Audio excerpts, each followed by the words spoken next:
You are now entering the world of a movie review. A world full of drama, joy, ridicule, movie spoilers, unpopular opinions, and adult humor for as far as the eye can see.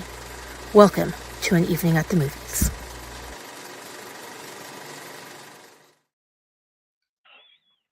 Oh, hi everybody. I was responding to somebody in my DMs. But greetings, salutations, and welcome back to An Evening at the Movies, the podcast where we eat the stale popcorn, we drink the watered down sodas, we talk about all of our favorite movies and why we love them. Um, well, I'm just going to get this one out of the way right now. And just because she's not here doesn't mean she's free from ridicule. Um, we will not be joined this week on An Evening at the Movies by everybody's favorite co hostess, who insinuates that she's not feeling well. I think she just didn't want to do the homework and watch the movie, but to each their own. We're not judging. If in fact you do feel like crap, get well soon, co-host, because we've got another live to do this week because we still got one more movie to cover this month. Um, but I have a very special guest with me this week, though, because I don't like talking to myself on a podcast. I haven't done that shit in almost 5 years, and I'm not going back to doing that shit again. That's no fun. And I don't feel like you guys just want to hear me ramble and ramble and ramble by myself. I need somebody else to ramble with. And Um, so, um, for those of you who don't know, I'm going to wager a guess as to who my special guest is this week. Um, his name, I feel like, is Papa Palpatine. He is from Oklahoma. He loves to paintball, and he has a particular fondness for custard tarts. How did I do? I mean, who doesn't have a fondness for custard tarts? Uh, I mean, if you're allergic to um, custard or tart, maybe, but other than that, who doesn't have a fondness for custard tarts? well, I mean, pastries of any kind are just amazing, and that's part of the reason why yours truly used to be a 400-pound fat kid. So I was about to say we all have an inner fat kid, just some of it shows more than others on some of us. So yeah, exactly. there's definitely. Now I want to go find custard tarts. Thanks, Casey. There's no bakeries at 7 o'clock in the evening in this part of the town. Appreciate you. Yeah. Uh, well, yeah, I guess you're kind of screwed. So unfortunately, it's only 5 o'clock here, so I could find somebody to I could like DoorDash some custard tarts my way, but I feel like eating custard tarts in front of you would be a little bit insinuating or insulting. So Yeah, I appreciate you skipping out on that. I truly do. Um, but yeah, absolutely. I'm glad you're back here this week. Oh crap! I just happened to look up and see how many people were watching the live feed right now, and that kind of shocked me. Ooh, That's what's one the of the number? biggest numbers I've seen. 47. Ooh, nice, nice. That's one of the biggest numbers we've had on a live in a long, long time. It's the Papa Palpatine effect. Yes, exactly. Well, and the fact that we're talking about an amazing fucking movie, Yeah. but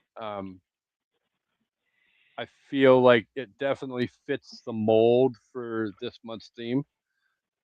So, for those of you who don't know, we're talking about slept on 80s movies this month. So, movies that came out in the 80s that are incredibly amazing movies that don't get the credit that they deserve, like the Back to the Futures and the Goonies and all of the classics that everybody always talks about when they talk about the greatest. We're talking about Secret Admirer this month. We talked about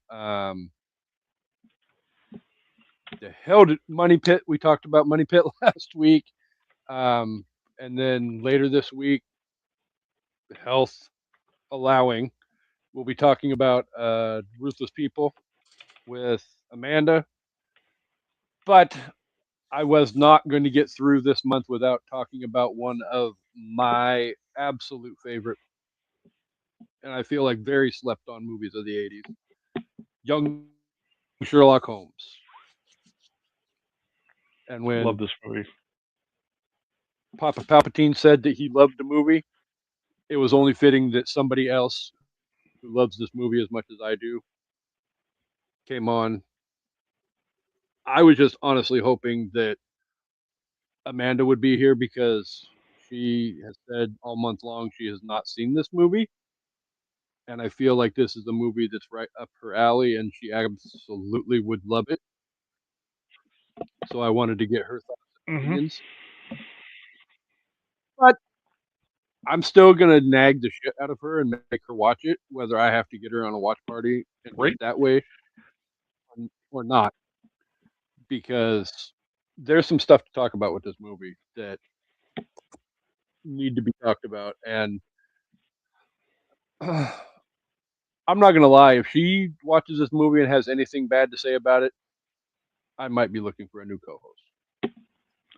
Consider my application. I'm already an icon. co-host.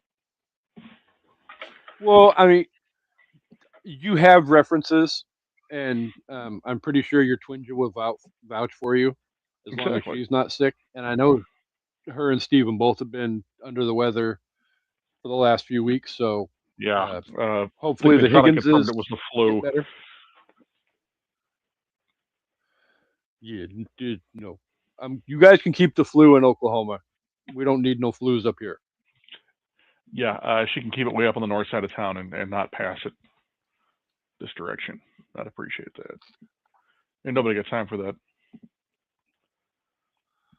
So, the comment that just popped up, what movie are we talking about? We are talking about Young Sherlock Holmes this week because, like I said a minute ago, it is a very slept on 80s movie, and that's what we're focusing on this month.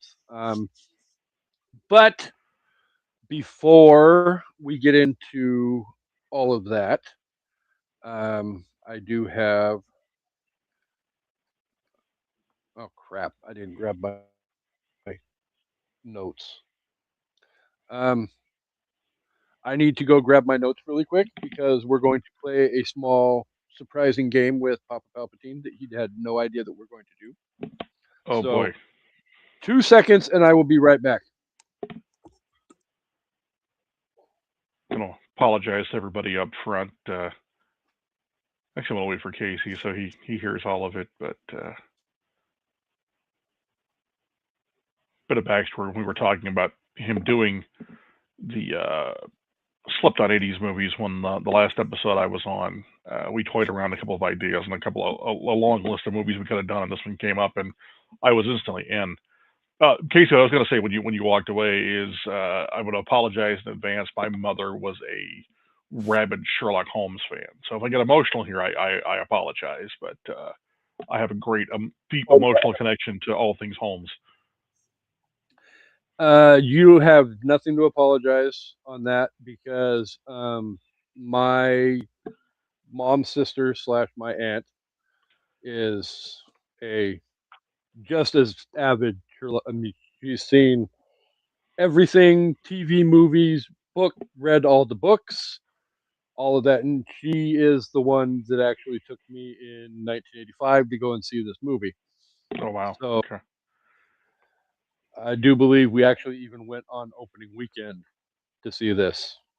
So um, at what 8 years old, I don't necessarily know I fully understood everything that was going on, but I still enjoyed it. Why? Because it's creepy as fuck. I'm not gonna lie. Yeah, yeah. Okay, so um, for those of you we haven't played this game in a few months, and the last time we did it with um, Amanda, and totally fucked with her head. But we're gonna play a game of this or that. I'm Oh going to boy. give. Oh yeah, I'm going to give Papa Palpatine two options, and he's going to pick the better of the two, and that one will move on to the next matchup, and so on and so forth until we have the greatest in the category. So Would you like to know what your topic is before we go down this road? Please. We're going to do greatest sci-fi movies. Oh, fuck me. Okay. And I wasn't sure what my topic was going to be that I chose for this. So if you want, you can ridicule Amanda for this because she's the one that said do sci-fi movies for Papa Palpatine. No. It's a great subject. It's just going to fry my brain depending on the matchups. Some of them, not so much.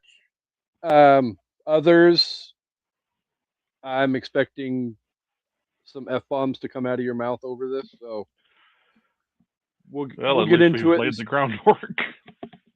We'll get into it, and we'll see how everything unfolds. But some of these may or not technically be sci-fi, but they're in that general neighborhood. So we'll go with that. Yeah. First up, we're going to go with Everything Everywhere All at Once, A24, Great. or 2001: A Space Odyssey. Can I explain my answers? Or is this just rapid You fire? can do whatever you want to do. Okay, so 2001 is like quintessential, but it's nigh unwatchable. So I'm going with Everything Everywhere All at Once. That actually was not the direction I thought you were going to go.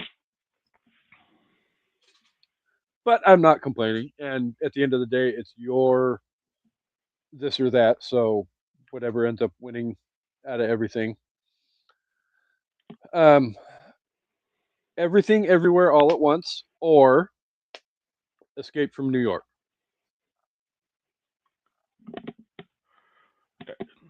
Everything Everywhere All at Once. Okay. Everything Everywhere All at Once or Terminator 2. Fuck. I really tried to not make it easy for you. You're succeeding. I'm going with one of the best sequels of all time, T2. Yeah, if we were to do a sip list episode where we came with top 5 greatest sequels of all time, That might be number one. mm, Okay, it would probably be in my top 3. Yeah, absolutely. I will say that. Sure. Okay, so T2. Oh, Arnold on Arnold crime. T2 or Predator? Oh, T2. I figured. T2 or okay, Cameron on Cameron crime. T2 or Avatar? Fuck. I've got to go with Avatar because it's pure sci-fi and it's still visually one of the most stunning things I have ever watched in my life.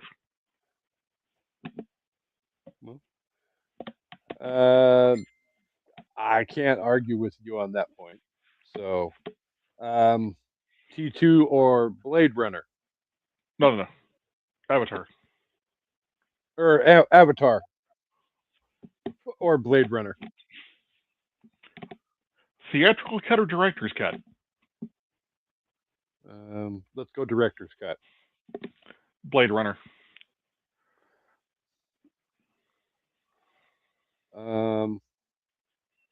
No, I don't like this matchup just yet, so we're not going to go with that matchup. Oh my. Okay. I'm not going actor on actor crime just yet.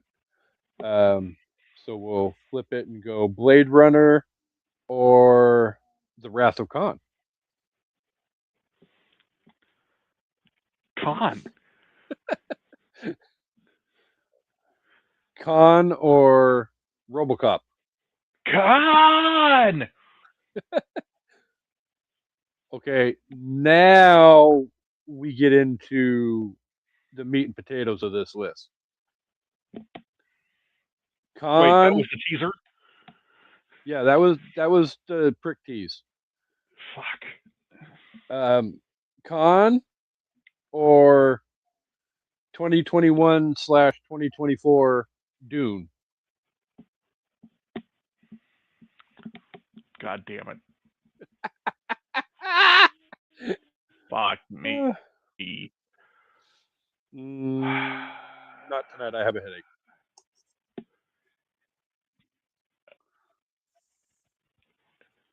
All right, I'm going to talk this one out because I haven't figured it out. So Khan, we've got probably the best of all the Star Trek movies, but it's Yes, Moby Dick in space. yes. Dune, we have Frank Herbert and a godly, faithful adaptation of the book, mostly. I would say, in my I gotta opinion, go Dune. this adaptation is a lot better than the original adaptation. Well, yeah, the original adaptation just used the name and some of the character names. Um, Yeah. the Sci-Fi Channel version was way better than the David Lynch version. Well, I mean, David Lynch is David Lynch. I'm not hating on the David Lynch version. I enjoy it, but it takes a lot of liberties. But yeah, True. I gotta go with Dune. Dune. Yeah, Okay. Let's go Dune and Spielberg. Dune versus Jurassic Park.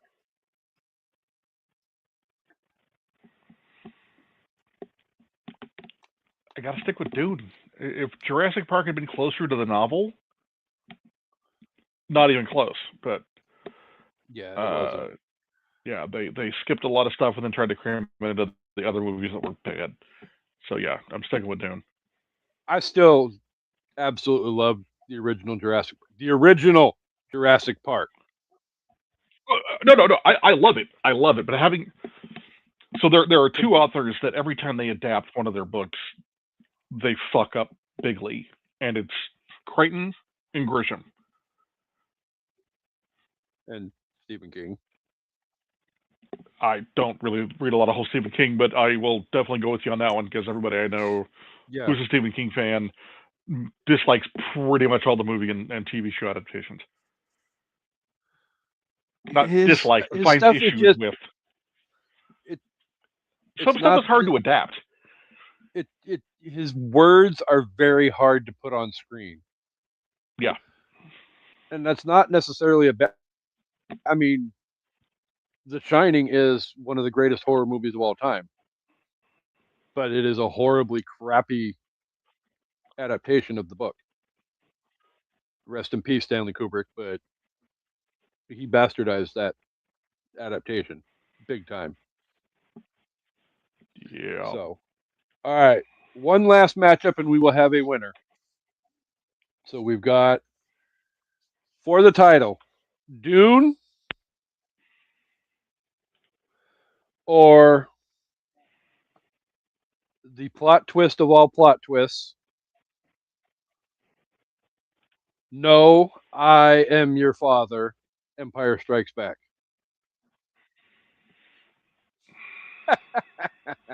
That was the one I did not want to put up against Blade Oh no, Runner. I figured when you said actor versus actor, I knew what was coming. Or I knew what you were skipping. Pardon me. We weren't going to get through a Okay. sci-fi without there being at least one Star Wars movie somewhere on this list. I'm gonna be an elitist snob here. I'm gonna be that guy. I love Star Wars. I love Star Wars. I have literally been a fan my entire life. It's not science fiction, so I'm going with Dune. Okay. I honestly, like I said, it is your this or that. So whatever decision you came up with is your own choice, and we have Dune for the win. And it's not a horribly bad choice. I definitely made sure I wanted to throw some particular curveballs in there for you, and I got the reaction out of you that I was looking for on several of them. So, yay for me on that one.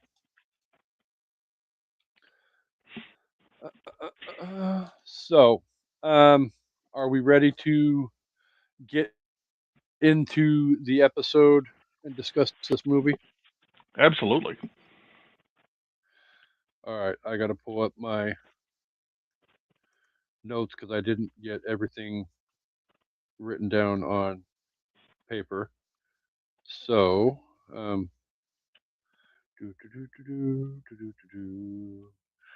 Young Sherlock Holmes released on December 4th, 1985. It was directed.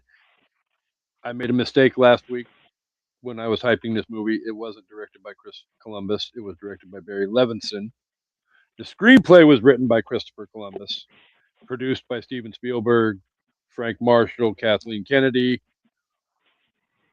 The backing behind this movie is that of epic proportions.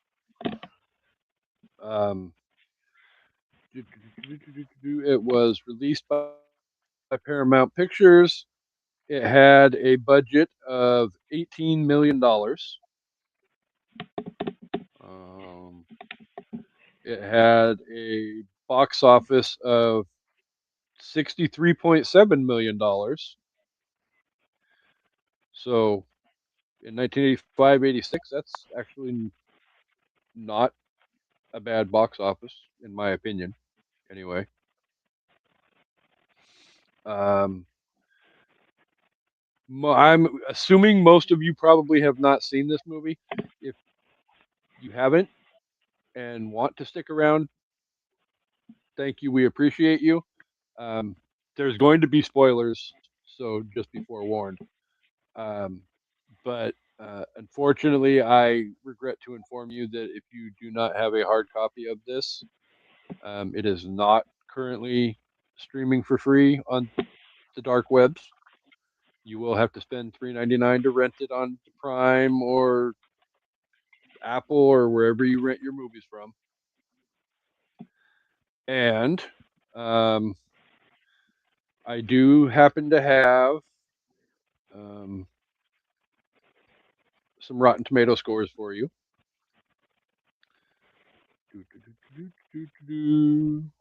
Would you like to wager a guess as to what you think the fans and the critics thought of this movie?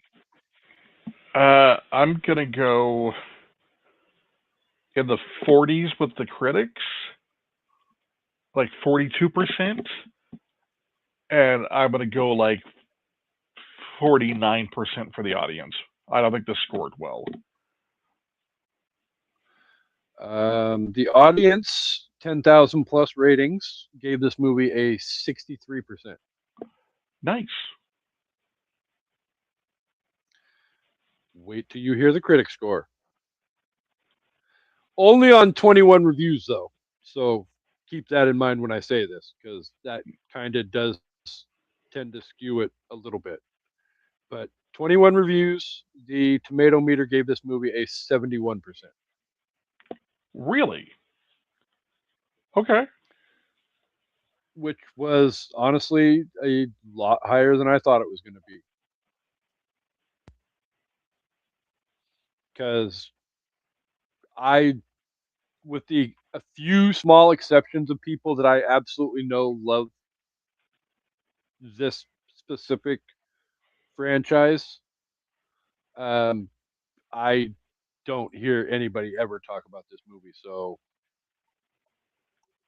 yeah, uncultured swine. Right. And if you are going to stick around and listen to the discussion and have not seen this movie, I do happen to have a very brief um, plot overview for you. With that being, a teenage Sherlock Holmes meets and befriends his future sidekick, the bemused and bespectacled John Watson. During their first semester of boarding school, a series of deaths occur on campus. Intrigued by the crime, Holmes looks into it and soon comes to suspect a poisonous hallucinogen, and then in the midst of their investigation, Holmes and Watson stumble on a bizarre cult with a penchant for human sacrifice, after which they must struggle to escape. Bum bum bum. So, um, I did briefly before we get into the heart of the discussion, though. I want to give a shout out to Barry Levinson for the tribute he paid to the um, Basil Rathbone movie, um, where if you watch the opening credits and you know Sherlock Holmes cinema, the opening credit scene with the hooded figure walking in the shadows up and down the street is supposed to be a tribute to the Basil Rathbone movie as well.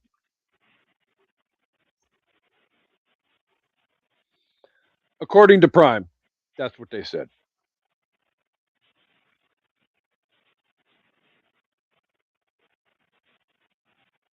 Are you there?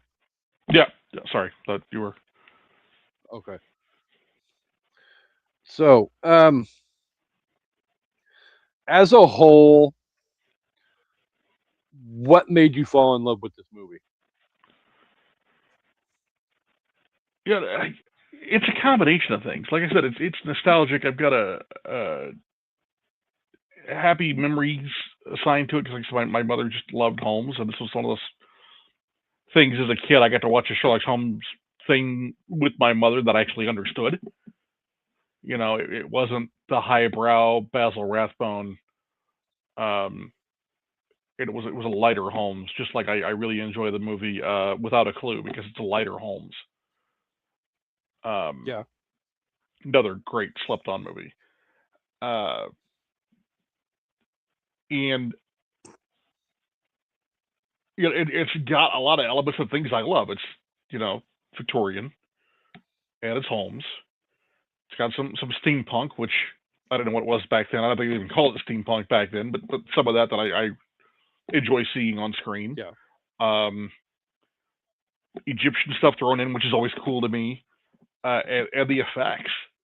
I don't know if they were trying to make it feel like a Harryhausen movie, but some of those effects felt like a Harryhausen movie, which is as a 8-year-old, 9-year-old kid, because I'm pretty sure my parents had this on video, so we watched it a lot, right? It drew Yeah. me in, and so you've got a home story that a younger crowd can understand, but not like talking down to them, like not like schlocky Yeah. kids programming, but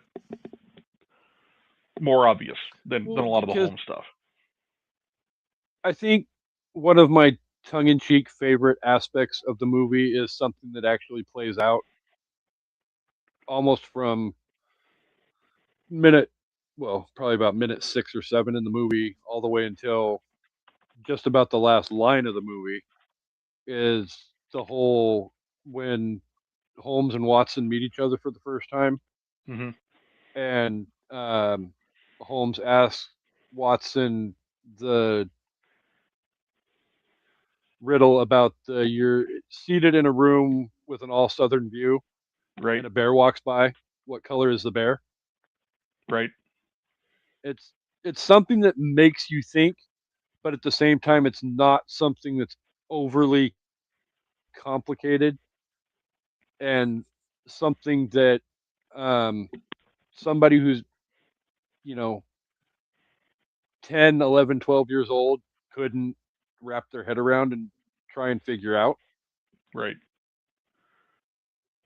So, I mean, these kids were, I think they said, supposed to be 16-ish at the time. So the fact that it took Watson an hour and a half to figure out what color the bear was doesn't say much for the education system at this boarding school. But To each their own. But I mean, at the same time, I didn't figure it out when I was first seeing the movie either. So Well, a big part of that is because in this movie, um, Watson is supposed to be both the narrator. Let me refer. He's got three roles in this movie, right? He's the narrator, he's the everyman, and he's the comic relief. And there are certain sequences where it doesn't work, and I think that's one of them. That he knows all this stuff, but somehow he just can't figure out the riddle. Um, yeah. and the fact that he never asks Holmes any questions to clarify the riddle just throws me. You're supposed to be inquisitive people, but I think Well, and you part of that would, was thrown in to establish how much smarter Holmes was than Watson. yeah. And there, if you know the lore, there definitely is a distinct gap in intellectualness between the two. Not Sure, but saying that I mean, Watson Watson's is a an doctor and idiot. an army veteran, so he's not an idiot. Even though the Basil No, not Rathbone at all. movies made plots not to be a bumbling idiot, which became kind of the standard for a while. Um, Yeah, but even on, yeah. Why am I drawing a fucking blank? Bilbo Baggins. Martin Freeman. Yes. I don't know why his name just went out my freaking head, It happens. but yeah. That spoiler alert. Um, I've grown up with a love for the lore for the majority of my life. Maybe several years into my, you know, 30s, I may have fallen by the wayside, but definitely the Benedict Cumberbatch, Martin Freeman series helped breathe new life back into that because they modernized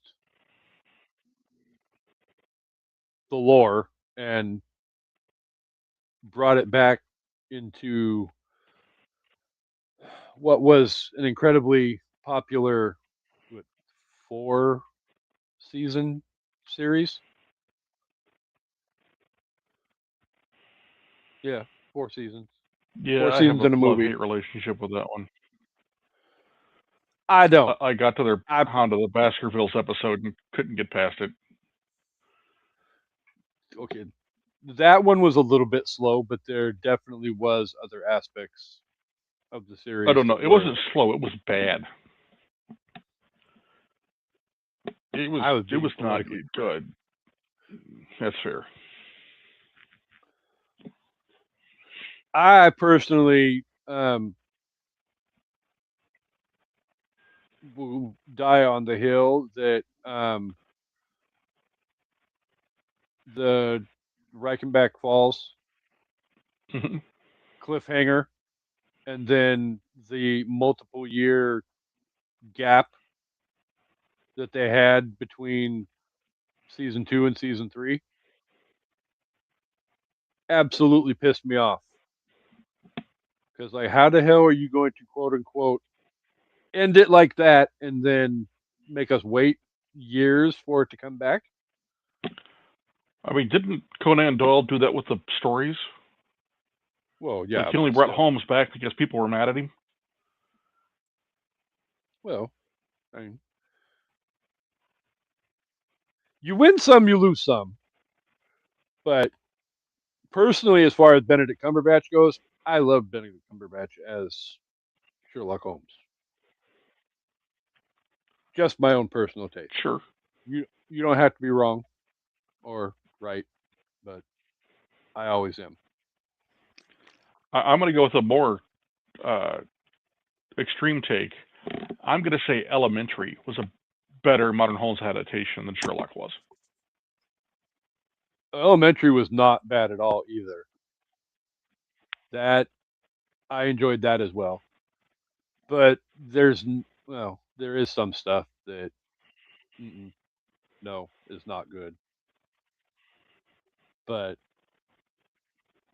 you got to blatantly go off in left field to honestly make me think that your Sherlock Holmes adaptation is horrible.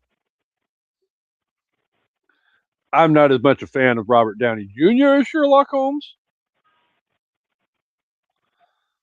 I'm not necessarily favorable of Will Ferrell being Sherlock Holmes, I haven't but seen that one mostly on purpose.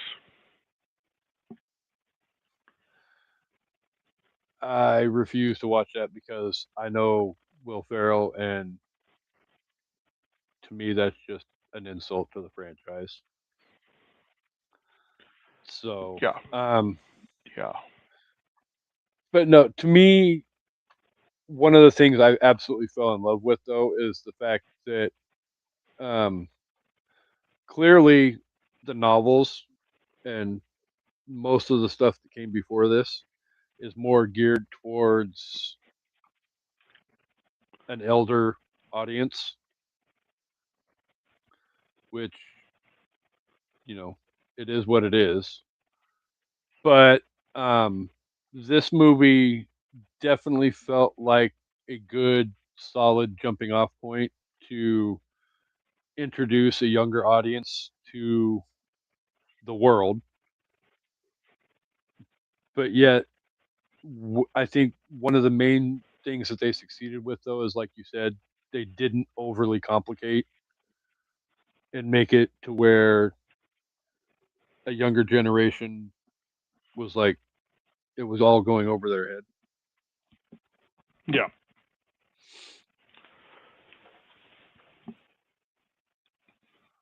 Um, And there were less logic leaps, less, oh, you didn't know that this particular brand of tobacco only grows on a Tuesday in a certain part of Myanmar, like you get in a lot of the other Holmes movies. yeah,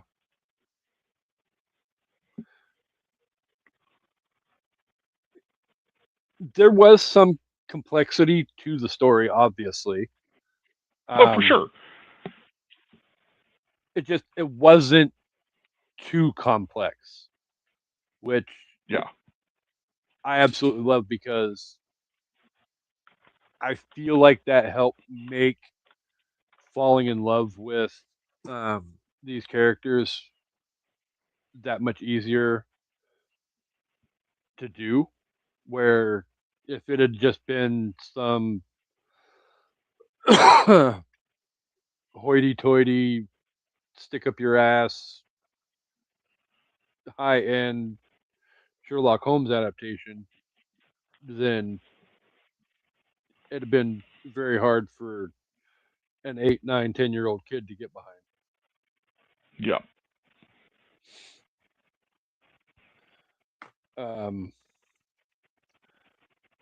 so before we get back to the love fest, though, I feel like this is probably going to be a shorter list to get checked off. But is there anything about this movie that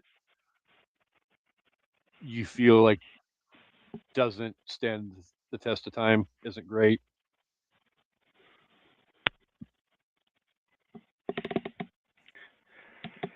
Okay, sacrilege, because I just gushed over that it felt like a Harryhausen movie in parts. Um, the effects are dated because it's a 40-year-old film. Oh, it's a Uh, very practical effect movie.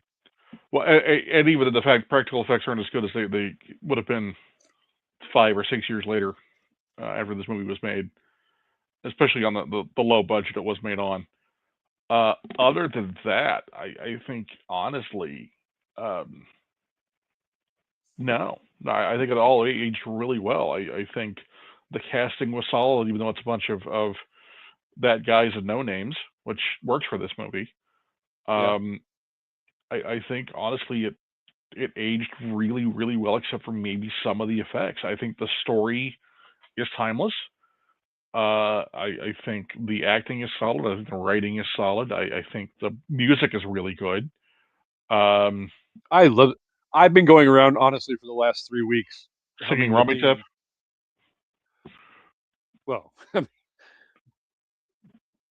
I'm not gonna that freaking song, music, chant, whatever you want to call it, fucked me up as a child. Right? I mean, Uh, those people are probably the reason why I yeah no cults creep me out in a major way, but I think the Brummy Tap were probably my first real understanding of the inner workings of a cult. Because, like I said, I was only like 8 years old when I saw this movie, right? so I had no idea about Charles Manson yet. Yeah. But there's some fucked up people fucking killing virgin girls and mummifying them and While chanting alive. about it the whole damn time. Oh yeah, because she's alive. Right? Yeah, that's a good way to try and do something covertly. You sneak around in the shadows, and then all of a sudden, when somebody screams, just yell out as loud as you can, "She's alive!" Oh dear Lord, he is not the sharpest knife in the drawer.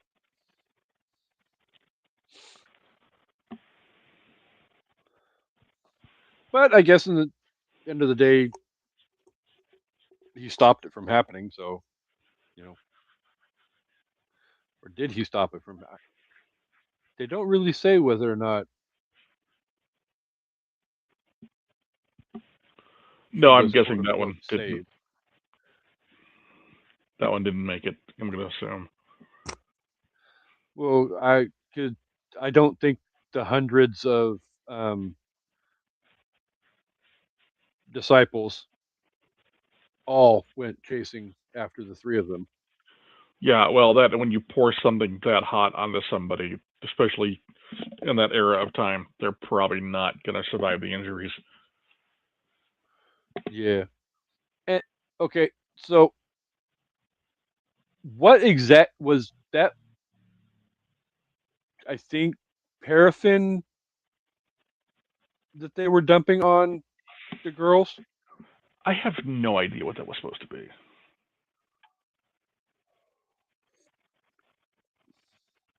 I don't think they ever really truly addressed that No, no. throughout the movie. I guess they were just supposed to. You're supposed to know how the mummification process works. Um, Yeah, that isn't exactly how the mummification process works that I've ever known, but yeah, no, they remove all the I don't organs think they were mostly. gonna. Yeah, Yeah, I was gonna say I've heard stories about hooks going up noses and pulling brains out and yeah. all of that. I don't think Steven Spielberg was paying for that to be visually depicted in his movie. Well, and it wasn't important for the story. No. Um, although, you know, I just realized that, and so you get to the whole Egyptian part Hmm? before you find out the story about them being in Egypt. So it feels almost out of order. Like, okay, why is there a big pyramid here in the middle of London? Yeah. Um, No, I get exactly what you're saying on that because I mean, it's not enough for me to dislike the movie or change my opinion of it. It's just the storytelling is a little wonky, and I don't know if that was a conscious decision made in editing, or that was the way the script was written, or if something was cut out to where they find some sort of clue that leads them to it being Egyptian. Because I don't. This is such an old movie that there's no deleted scenes, right? There's no screen adaptation for us to read, no novelization of it. So we don't know what didn't make the movie. Yeah, no, because I'm sure there's probably deleted scenes, but they Oh, yeah, probably there ended are, up. but I think anybody's got access to them. Is what I'm saying. Yeah, I mean, I'm sure they ended up on the cutting room floor, and at the end of the Got shift, swept up at some the point. janitor swept them up and tossed them in the garbage. Like, yeah, nobody's gonna want to see these. Right? And it's like, seriously, you uncultured swine, fuck you. Um, Yeah, it's I not mean, the. bonus though, I'm as far as like the revelization of the pyramid and all of that, and Mm-hmm. the whole um, meeting up with Cracky Critchwich, Chester Cragwich, um, and him telling them the story about the what the six classmates going to Egypt and wanting to do all of this, that, and the other thing, and discovering the all of that. Yeah, the whole big explanation, but there's not a whole big gap in time between the two revelations, but it definitely does feel like the one should come before the other. Yeah, So, for sure. um, And but no, I I mean, totally agree Chris with you. They're Columbus is a really. great Well, I storyteller, just right? And Spielberg had a go hand ahead. in this, and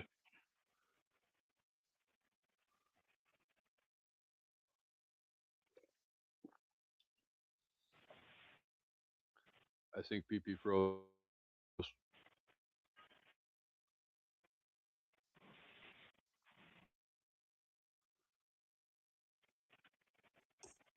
I hear you breathing. Did you freeze? I think I dropped out there. Sorry. Oh no, you're fine. I did making sure there wasn't some technical difficulties on my part. Um, as far as like I said in the introduction, though, and I think this is where you were going with what you were saying that I didn't get all of because you dropped out. But Chris Columbus, um, Steven Spielberg,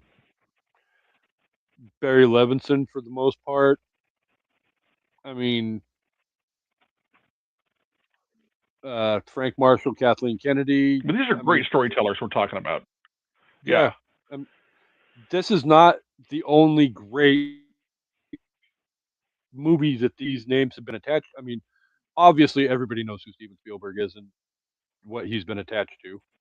Um, I do believe there was one or two one Spielberg movie on Papa Palpatine's this or that,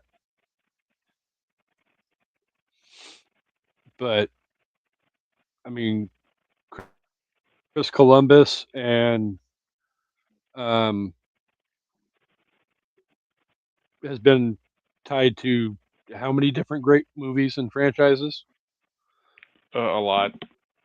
So, A lot.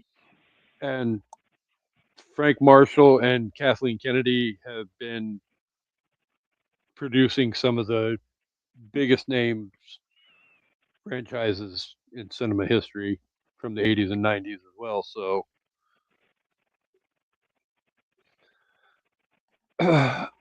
so, how? So, at the end of the day, okay, we go through this whole elaborate movie and this, that, and the other thing. Um, no, wait, I'm going to put a pause on that and we'll get back to it in a second.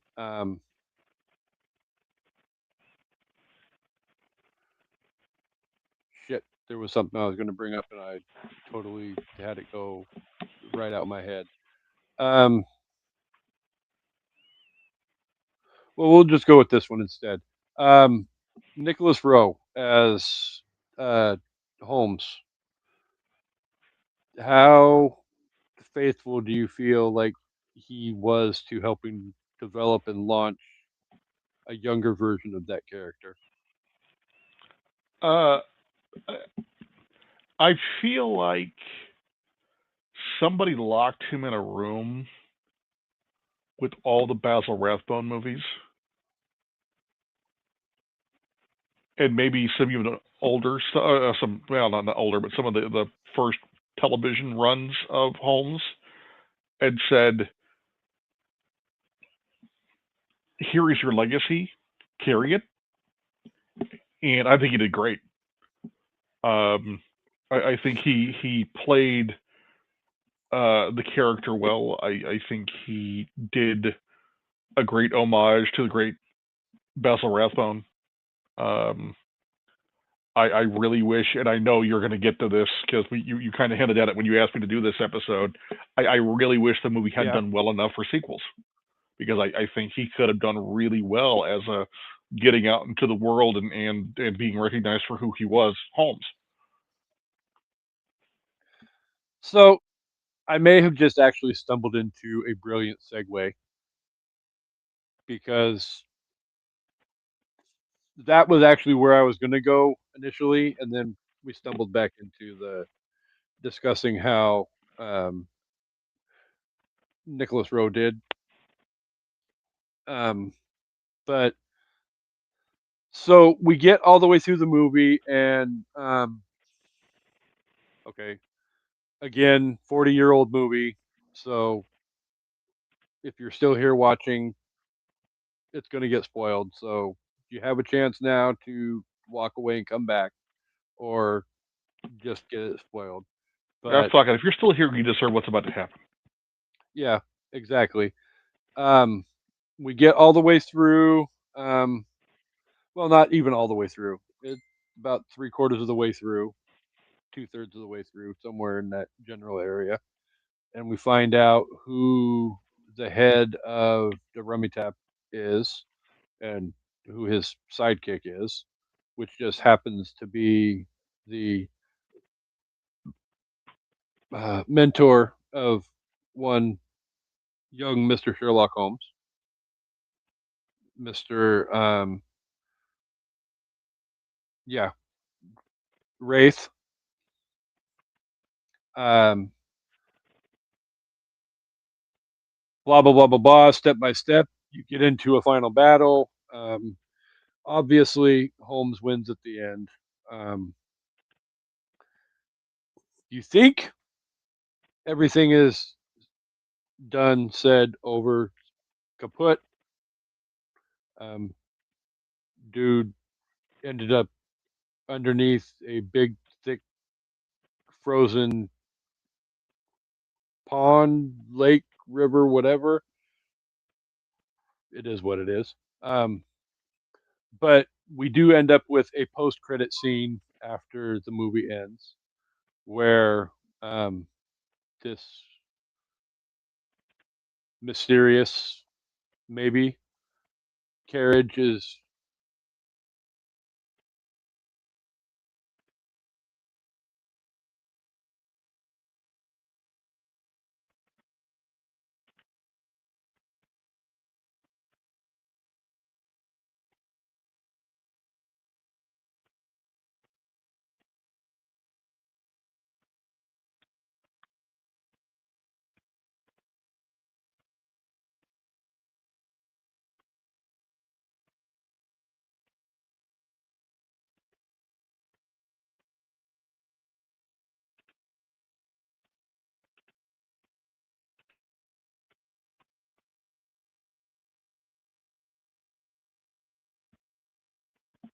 I can't hear you.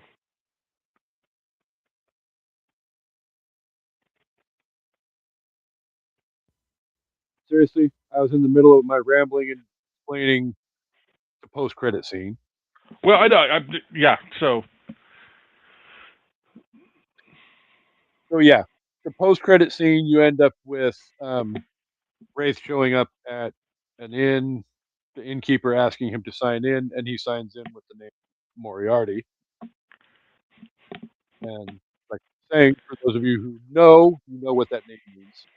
For those of you who don't, Moriarty is the ultimate arch nemesis of one Mr. Sherlock Holmes. I'm now every time I hear Moriarty, I flash back to the movie Without a Clue. I don't know if you've seen that one. Yes, But yeah, his real name is Artie Morty.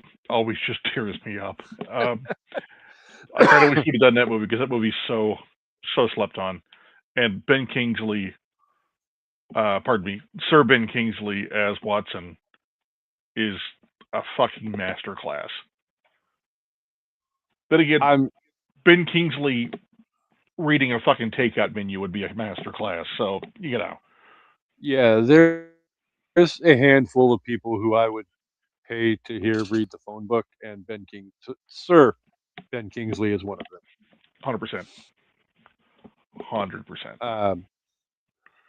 So where I was going though with the warning to Papa Palpatine that this was going to come up in the episode though was do you feel like Paramount shit the bed with no future sequels?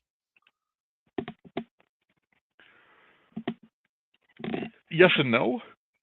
I think in retrospect, the movie was good enough to get a sequel, but it was so much of a commercial failure that they weren't going to do it. Um, and Paramount was in the middle of a bunch of other crap at the time, as were pretty much the entire production staff of this movie. I think ILM did every movie in the 80s.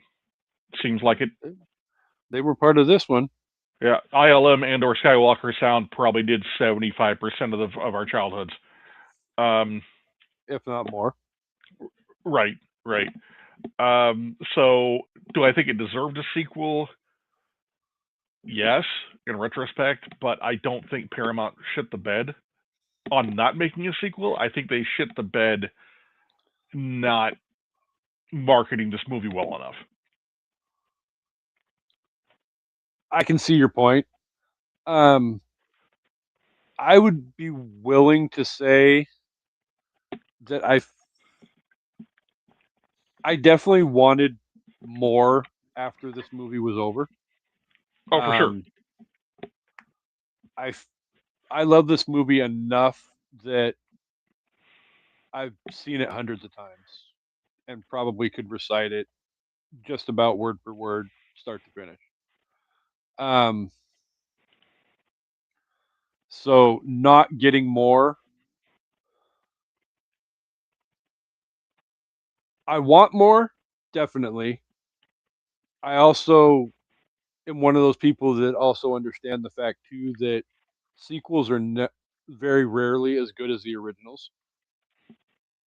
So coming out with a part two or a part three, it kind of scares me Yeah. because Another place where Paramount actually before sorry, go ahead. I'll get back no, to my go other point here in a sec. go ahead. I think another place Paramount shit the bed was that wall of text at the beginning and at the end that says, "Hey, this isn't a mainline home story. We made this up, and sorry if we fucked with you." I think it honestly took away from the movie.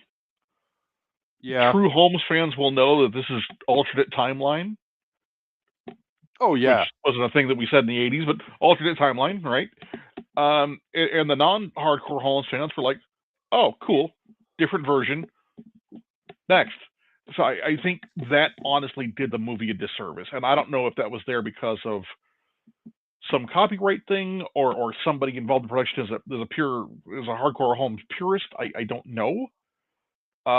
But I think those did the movie a disservice. So I think that's another place where Paramount could have done better. Yeah, it wouldn't have surprised me if there wasn't somebody who threw out the whole idea of um, this is one of the more iconic literary and cinematic characters in history. Um, what do we do if we piss off the fans? And this was their way of trying to save face. Yeah, but there's no that I remember. There's no disclaimer in Terror by Night with Basil Rathbone where he's Holmes or World War II No, saying this didn't happen or this wasn't one of the books. no, Um,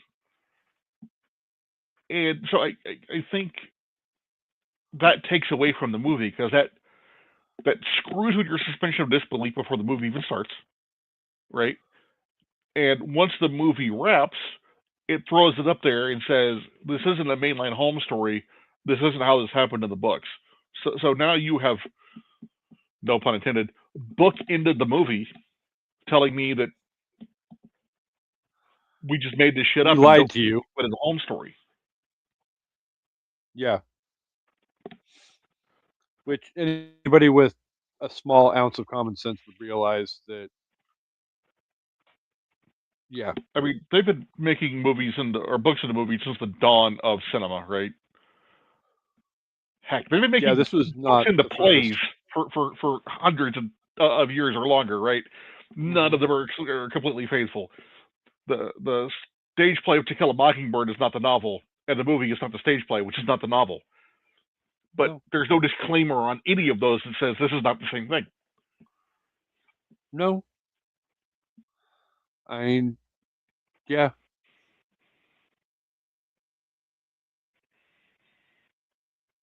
yeah. I totally 100% agree with you.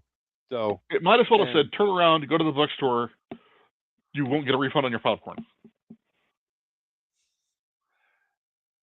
Paramount is not notoriously famous for being respectful to their fans Yeah, and fair. to the general They've gotten better population. lately, but yeah, fair. Well, I mean, they're currently in the process of trying to acquire freaking Warner Brothers. Everybody's trying to acquire Warner Brothers. Yeah, I didn't think Warner Brothers was falling apart as fast as it really is, but when you got Netflix and Paramount slapping each other across the face with their hard ones, yeah, go figure. But the other point though that I was going to make with the whole fear of the 2 and 3 failing in comparison to part one, though, um, Hmm. if you're coming into this with any kind of knowledge of the backstory and what you're seeing in that post-credit scene, in a way, it kind of is a fitting, stamp of approval on a one-off movie. Like, he's still alive. Oh, but wait, here's who Moriarty is, Yeah. and Not only is the baddie alive, but he's about to become the quintessential baddie. I mean, he's probably one of the most quintessential baddies from old school literature that there's ever been. I mean, there's probably others as well, but I mean, so,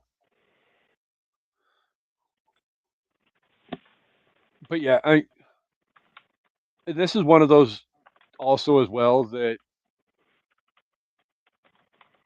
it really wouldn't work now doing a 40 year later sequel either.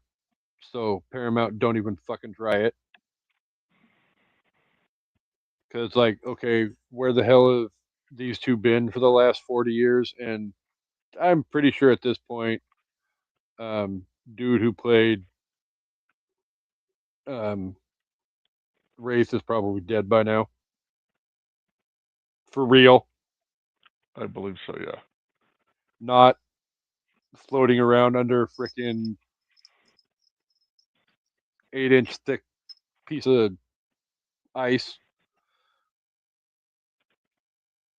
in a world that evidently was cold enough to create said ice, but while they're heatedly battling in a duel on said ice. Neither of the two of them are exuding frozen breath into the air. Just saying. No, Anthony Higgins is still alive. He's just 79 years old. Hands off 2026. God damn you. Right. Um, so before we get to our top fives, if you were going to give this a movie a Papa Palpatine stamp of approval and a score out of 5, what would you give the movie? Okay. First of all, again, I love this movie. I've got a great emotional attachment to pretty much anything Sherlock Holmes. I have probably seen more Basil Rathbone than what is considered safe consumption for a human being. Um, I enjoyed this movie as a kid. I hadn't watched it probably in 30 years until the other night. I was so nostalgic, I went ahead and bought it on streaming as opposed to renting it so I could go back and watch it later. I Same. think it was like $6. Totally worth it. Extra $3 over renting. Just buy the movie. It's worth it. Well, because at the end of the day, I knew when I got it, I was like, I know this is still probably going to be a couple of weeks away, and I'm probably going to want to watch it again before the episode. Right. And if you buy it or if you rent it on Amazon, you have a 30-month or a 30-day window. But once you hit play, you only have 2 days. I was Yeah, like, that's I nice. love this movie enough. I need to have more than two Yeah. days. So I really enjoy the movie. I think the movie's well acted. I think it's well cast. I think the friggin' list of producers is a murderer's row of who's who for 80s movies. Um, it's just a fun movie. I think, like I said, the effects are dated, but they work for the time. So I'm going to give this because the acting isn't the greatest. Like I said earlier, it's a bunch of that guys and nobodies or people fresh in their careers, um, which is really on brand for that production, that group of producers, right? They love creating Yeah. careers for people. So I'm going to give it 4.5 out of 5 deerstalker hats.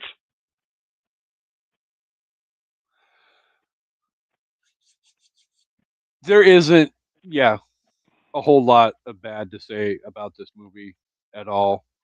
I mean, anything bad at this point would just be nitpicking on the minute little details, For sure. and none of it is big enough to warrant um, stepping on this movie's throat because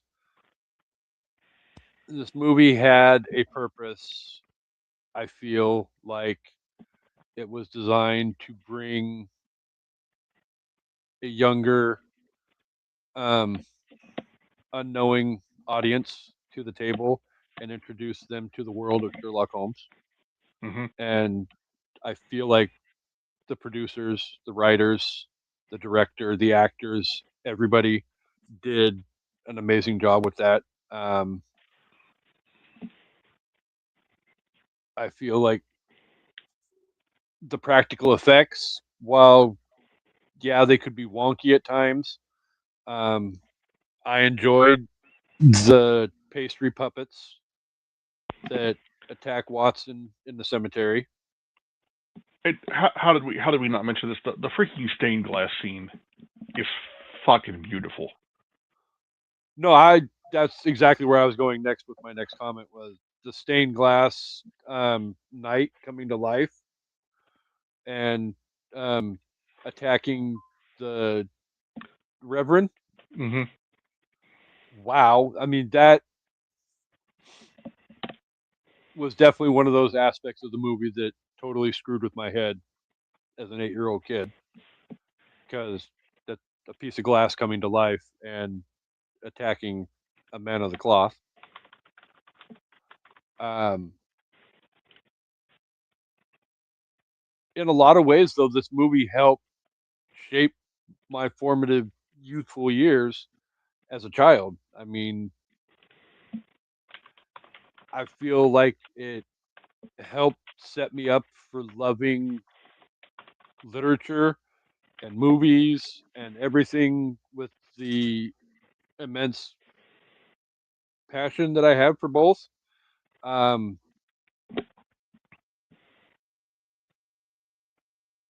there's really nothing I can like. It's the minute details that you would be negative about. I'm going 4.75 um, hallucinogenic blow darts out of 5. I can't argue any of those points. It's that great of a movie. It really is, and Yep. I think Papa Palpatine will agree with me. If you have not seen this movie, um, shame on you. And seriously, go spend the $3.99 and go rent the damn thing and go watch it. Because Yeah. I mean, I know some people were like, "Oh, it's British and I can't follow along the accent." Blah blah blah. It's not even really that bad. The language is not over the top, hoity-toity. It's a great movie that deserves a lot more credit than what it ever gets. So, Absolutely. um, do you have a top 5 list that you would like to share with our lovely unpopped kernels? I do. I do. Initially, so I kind of pivoted. So I was going to do what I already, my original idea, which I'm going to get back to, and then I thought about replacing that with underrated Kathleen Kennedy movies because that poor woman is much maligned, but I couldn't find 5 really underrated movies because she's had so many damn bangers. So I went Yeah, back to my original idea, which is TV Sherlock Holmes actors. because there's a lot of people that have played Sherlock Holmes. Yeah, that's why I went for the TV because it's a shorter list. If I try to slot in the movie versions, oh man. Oh, you'd still be sitting here Yeah, for a month going through every.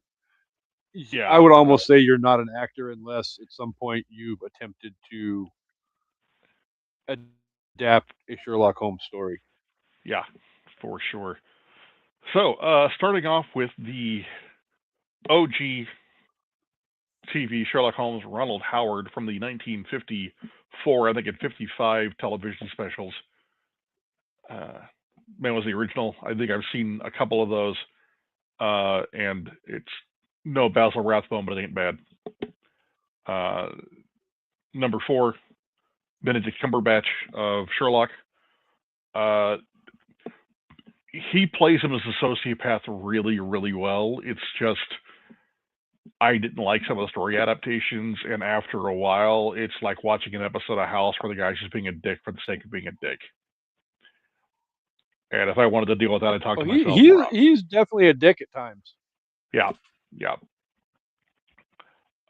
Number 3, it was only a single TV movie, but Edward Woodward of The Equalizer fame played an older Sherlock Holmes for a TV movie. I forget what it was called, but it was pretty good. Um, Number 2, from my favorite modern retelling of Sherlock, which is Elementary, Johnny Lee Miller plays a great tortured Holmes. Lucy Liu as Watson is amazing. I just enjoyed the hell out of that show. Not every episode was great, but Aidan Quinn was great in it. The show was really good to watch, and Johnny Lee Miller brought a whole new level of humanity while still being a standoffish, super intelligent prick. And I think he did a really good job. Spoiler alert! Before you get to your number one, Aidan Quinn will be returning to an evening at the movies in April when we talk about a month long tribute to cop movies. Amanda and I will be discussing the Richard Dreyfuss Emilio Estevez Stakeout. vehicle Stakeout. Nice. Aiden Quinn is so underrated. I don't He think I've ever really is. seen anything with him where he's just not nailing it. Even if the movie's not good, he's still good. Yeah. So that was number two. Yes. Number one. Number one, you want to guess?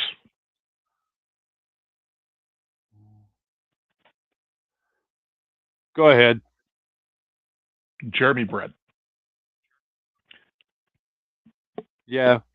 That I remember. it almost would have been blasphemy if that hadn't been your number one. Yeah, I can't tell you how many nights we sat up watching PBS Masterpiece Together or whatever it was with my mother, watching every Jeremy Brett uh, Holmes episode over and over and over again. There are people who were in the production of Terror by Night who have seen that movie less than I have, or that episode less than I have.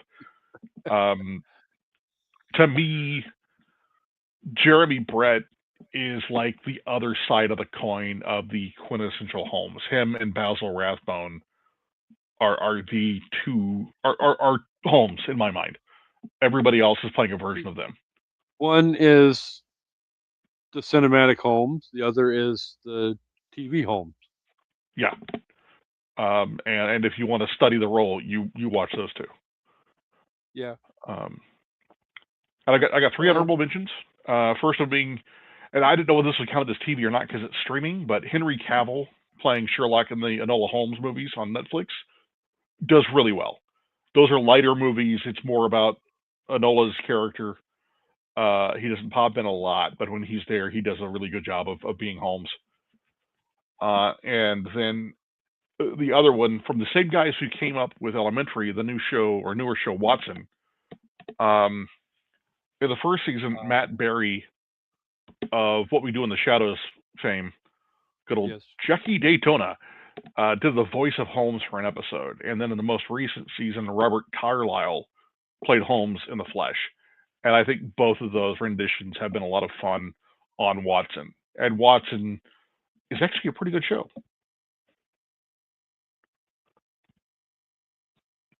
There's nothing really horrible about the franchise. There's been some off the wall stuff that, yeah, no, thank you. But for the most part, it's been an incredible franchise. Yeah. Books, TV, movies, whatever. And there's been some good spoofs that are a lot of fun that are great homages to Holmes. Without a Clue, that I've mentioned multiple times. Great movie. Murder by Death, which makes fun of all the TV detectives or movie detectives of the 30s and 40s. Has a great parody of Holmes and multiple other people in that. The Great Mouse Detective. How do we not mention that one? Oh my God! So there's so many great sit-ups of Holmes that are love letters to Holmes. I'm not even counting that thing that Will Ferrell did. That's like a bad joke. Whereas Without a Clue is a love letter to Holmes. It's just poking fun at some of the problems in the storytelling. Yeah. Well, and that's what a good parody does. Sure. Properly pokes fun at the inaccuracies. So, I went a little easily on my top five just because I really couldn't come up with a genuine good idea. And I kind of sort of hate myself for coming up with the one I came up with because I've got a top five, I've got four honorable mentions, and I feel like I left a whole bunch of people off this list. So I'm going with top five dynamic duos in movies. Caveat being no superheroes. So no crucifying me for not having Batman and Robin on my list. No superheroes. Um, So I'll go with my honorable mentions first. But honorable mention number one, um, and this just goes to show you where exactly my list is going. But Doc Brown and Marty McFly from Back to the Future. Honorable mention number two, Shrek and Donkey from the Shrek movies.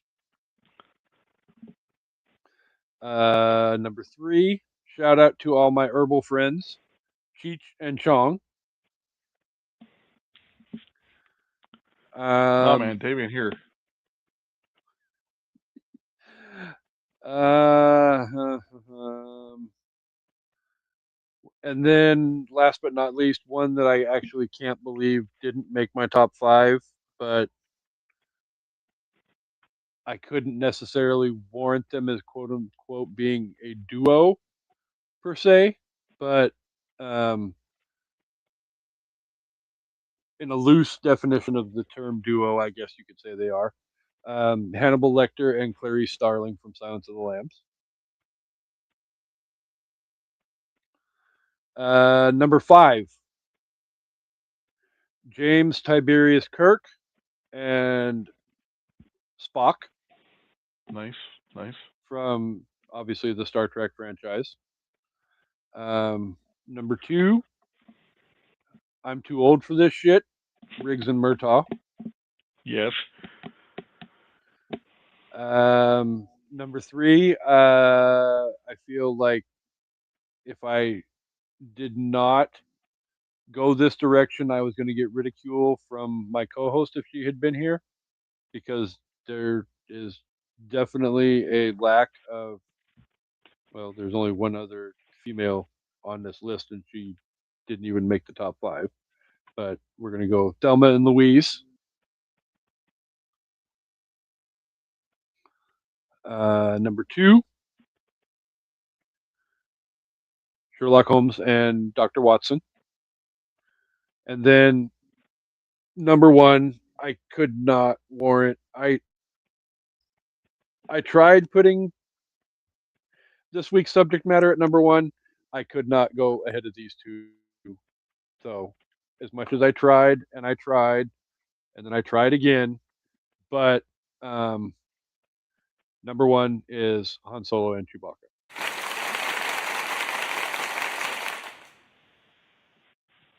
I, yeah.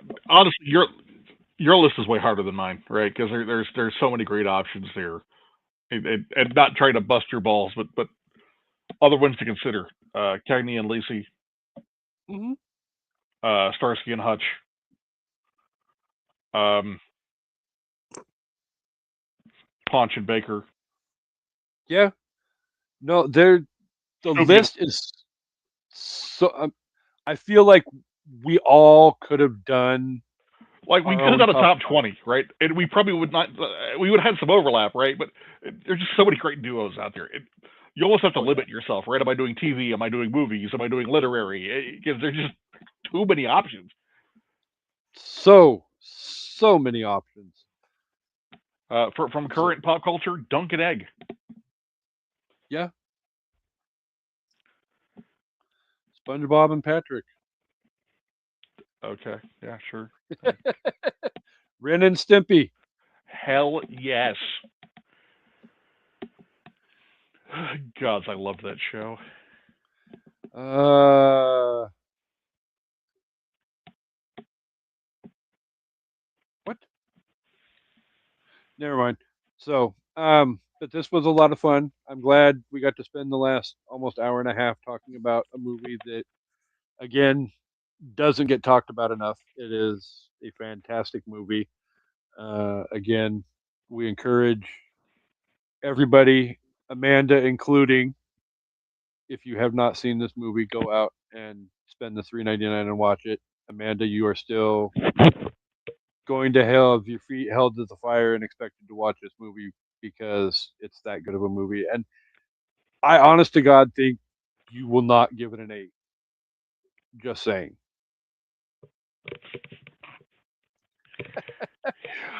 She's never going to live that one down. But we She should can't have end just the hosted the episode though. episode. She should not have participated. She should have just hosted. Yeah. Um, So we obviously can't end the episode though without thanking the listeners for being here each and every week. The unpopped kernels are incredibly amazing, and uh,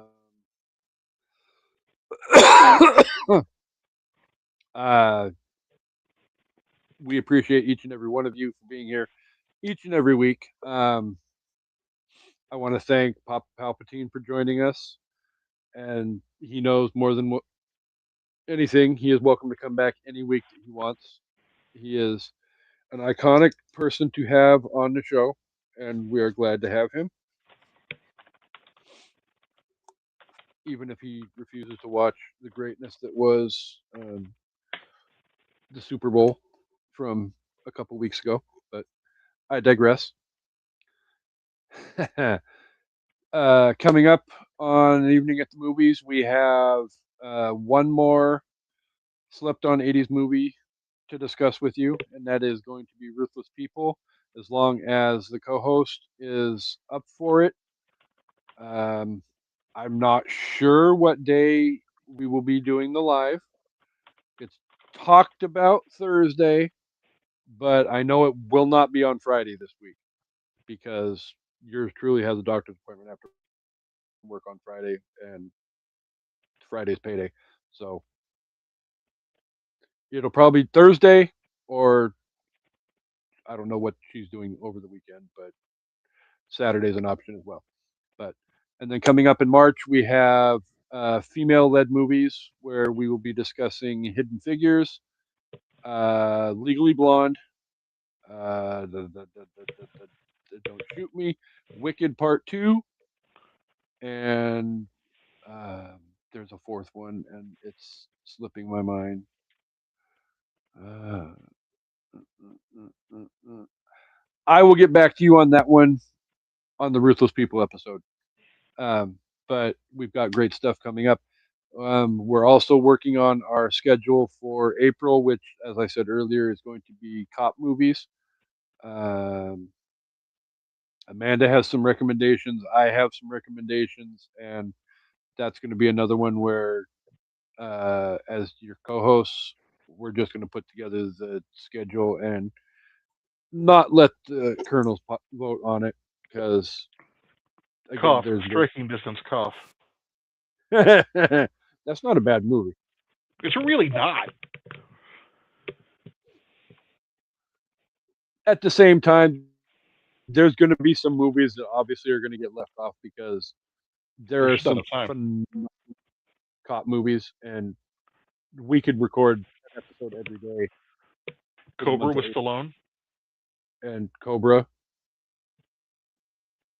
Although Lethal the car Weapon, has most of the good lines in that movie. true. Um, the rest of not the rest because I'm not doing Beverly Hills Cop 3 anytime soon, but I still owe everybody a Beverly Hills Cop 2, Rush Hour. So, and the list goes on. Dirty Harry, whatever. I mean, so Which many. Dirty Harry do you pick? I'd almost go to striking distance first. Not striking distance. Magnum Force first. Yeah, Um, it, but you do you start can't off with the go original? wrong. Right? I think Magnum Force is my favorite, but again, yeah, there's not a wrong answer It's there. so hard to choose. So are Well, I we mean, doing it would. Sci-Fi Month in May in honor of my birthday? Tell me, or are we? I that wouldn't be a bad option. And Get your co-host some goddamn culture. yeah, I mean, we really honest. We Follow me should. here. Let's do a cheesy '80s sci-fi month, right? Metal Storm Destruction, Jared Sam. Uh, uh, Space Hunter through the Forbidden Zone. Well, I can't even talk. Uh, Krull. Oh, And I'm sure I can find a couple of others. Amanda so would Oh, hate you for that. Battle Beyond the Stars. Ultimate classic cheesy Great. 80s movie. Fucking So, John Boy in space. yeah. Oh my god. Mind blowing. But yeah. So lots of good stuff is coming up. Stay tuned. If you want to keep updated, you can follow us on Facebook, um, Twitter/X, Instagram, TikTok. Subscribe on YouTube. Um, it is free, and it would actually help us get to the point where we can actually monetize the show. So I encourage everybody to go subscribe on the YouTube, please. Um, but we will keep you updated as to what's coming up and when it's coming up and all the great stuff. And on top of it, we have to find a way to weasel in, not necessarily weasel, but um, your Twinja has a birthday next month as well. Oh, right. And we need to Deathly Hollows Part 1 and 2. Damn it. And We've been also, talking. being as Amanda's not here, if you're in the comments on YouTube, put whether you think I should replace her as co-host. Well, I mean, it is what it is. So, but we're at that point, and again, thank you, Chris, for being here and filling in admirably for the sick one. Although she's sick As in the always, head. it's been a pleasure. I always enjoy being on. I always look forward to this, and always thank you for as always thank you for having me. Oh, anytime, and like I've always said, you are welcome to come back anytime you want. It does not have to be a specific Papa Palpatine choice. If we've got something coming up that you would like to discuss, just let me Keep me know updated or on let the Amanda schedule. know. I'll let you know if anything tickles my fancy. Well, I believe that's Cassandra's job, but I Well, my digress. movie fancy, not my hang low. Oh dear Lord, we Hey, have you gone started it. in the. I'm surprised it took an hour and a half for us to get into the gutter, and probably due to the fact that Amanda wasn't here. Otherwise, it would have gone So low much faster. Yeah, so yeah. much faster. So, but as always, again, thank you everybody for being here. And at the end of the day, we hope you guys come back for an Oh, and evening at the evening at the movies. movies. Shit, I forgot I was co-host tonight. Fuck. I'm You're out fired. of practice, and it is what it is. Right? So we will be back in a couple of days. Otherwise, we will be back next week. Peace and hair grease, everybody. Deuces.